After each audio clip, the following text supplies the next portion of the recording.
Welcome to Fix Your Apps, where today I'll show you how to update Messenger in a simple and clear way so you can keep everything running smoothly.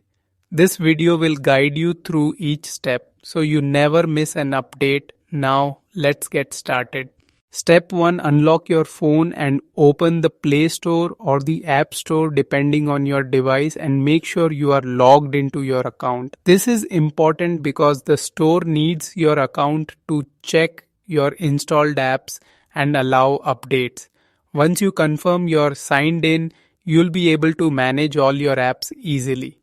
Step 2. Look for the search bar at the top of the store menu, then type in Messenger and select it from the results. The search bar helps you find any app quickly, and opening the Messenger app page is necessary because all update details appear there. Tap on Messenger so you can see the current version and the available options. Step 3. Check if there is an update button displayed on the Messenger page and tap on it if you see it.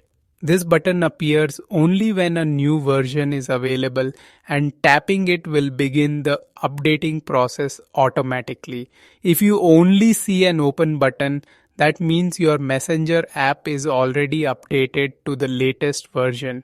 Step 4. You also have the option to reinstall the app if something isn't working properly by tapping uninstall and confirming it. Once it is removed, tap install to download a fresh copy, wait for the installation to finish, then open it and log back into your account. Reinstalling can fix problems like crashes, glitches, or missing features. Thank you for watching, and don't forget to subscribe to Fix Your Apps for more helpful guides.